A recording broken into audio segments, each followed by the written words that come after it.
তুই যে বড় হয়ে যাচ্ছি ভাইয়া যেটা বললেন দায়িত্ব বেড়ে যাচ্ছে আমাকে ভালো গল্প দিলে কাজ করা যাবে আমরা ফ্যামিলি প্ল্যানিং আমি আর তো আলহামদুলিল্লাহ ভালো আছি না আমার আসলে বিরতির জায়গা না আমাকে ভালো গল্প দিলে কাজ করা যাবে আমাকে ভালো ক্যারেক্টার দিলে কাজ করা যাবে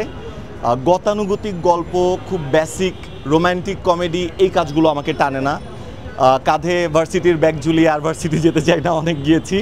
এখন নতুন কিছু এক্সপেরিমেন্ট করতে চাই নতুন ক্যারেক্টার করতে চাই দর্শকদের নতুন কিছু দিতে চাই আমার মনে হয় এটা অ্যাজ আ সিনিয়র আর্টিস্ট আমার রেসপন্সিবিলিটি আমার কাছে সবসময় কোয়ালিটি ওভার কোয়ান্টিটি আমার মনে হয় 10টা র্যান্ডম কাজ করার চাইতে ভালো একটা কাজ করাটা আসলে যথেষ্ট আর আমার কাছে নিজে আমার যেটা ভালো লাগে না বা আমি নিজে যেটা পছন্দ করি না সেটা আসলে আমি আমার দর্শককে দিতে চাই না এখন সেটা যতই জনপ্রিয় জনরা হোক না কেন আর এটা আমি আসলে দোষ ডিরেক্টরদেরকে দিব না এটার কারণ হচ্ছে আমাদের মেজরিটি দর্শক এখনও নতুন কোনো জনরা বা নতুন কোনো গল্প এক্সপ্লোর করার জন্য রেডি না মেজরিটি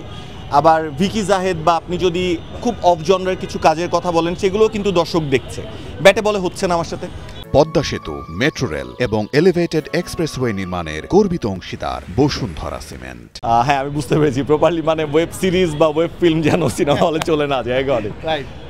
আমার ক্ষেত্রে বিষয়টা হচ্ছে আমার গল্পটা কাজটা গুরুত্বপূর্ণ বিষয় বড় পর্দা বা ছোট পর্দা আসলে আমার কাছে খুব একটা ম্যাটার করে না এই মুহূর্তে আমার কাছে মনে হয় দর্শকের কাছে পৌঁছানোটা গুরুত্বপূর্ণ আর টিকিট কেটে টাকা দিয়ে আমার কাজ দর্শককে দেখানোটা ইটস আ বিগ রেসপন্সিবিলিটি আমার মনে হয় আরেকটু বড় হই আরেকটু ঠিকঠাকভাবে অভিনয়টা রপ্ত করে ফেলি তারপর আসলে বড় পর্দার স্বপ্ন দেখা যাবে আর্টিস্টের বয়স হয় না এই যে দেখুন কিছুদিন আগে জাহিদ হাসান ভাই অনেক দিন কিন্তু ছিল না হঠাৎ করে দুর্দান্ত একটা কাজ করে এখন সব কিছুর চূড়ায় সো আর্টিস্ট আসলে বয়স হয়ে যাচ্ছে আর কবে পাবেন এটা আসলে বলার সুযোগ নেই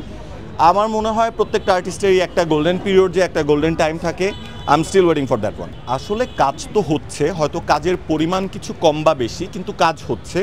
এবং আশার কথা হচ্ছে ভালো কাজ হচ্ছে আগে যেমন আমাদের বেশ কিছু জায়গায় পলিটিক্যাল কিছু বায়াসনেস ছিল আমার মনে হয় এখন আমরা ওই জায়গাটা থেকে বের হয়ে এসেছি সেটা প্রযোজকের জায়গা থেকে হোক ডিরেক্টর হোক বা আর্টিস্টের জায়গা থেকে হোক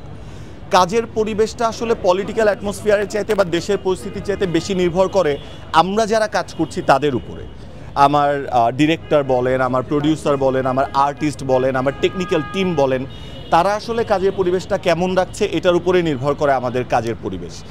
এক্সটার্নাল বিষয় পলিটিক্স বা দেশের প্রভাব যদি বলেন ওইটার প্রভাব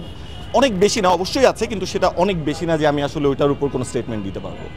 হ্যাঁ বন্ধু আসলে আমরা সবাই ব্যস্ত সময়ের সাথে সাথে তুই যে বড় হয়ে যাচ্ছি ভাইয়া যেটা বললেন দায়িত্ব বেড়ে যাচ্ছে সো যখন আপনার দায়িত্ব বেড়ে যাবে তখন আপনার নিজের জন্য বা ফ্রি টাইম একটু কমেই যাবে আমরা ফ্যামিলি প্ল্যানিং আমি আর তো আলহামদুলিল্লাহ ভালো আছি আমাদের জন্য দোয়া করবেন আর কোনো সুখবর আসলে অবশ্যই আপনাদেরকে জানাবো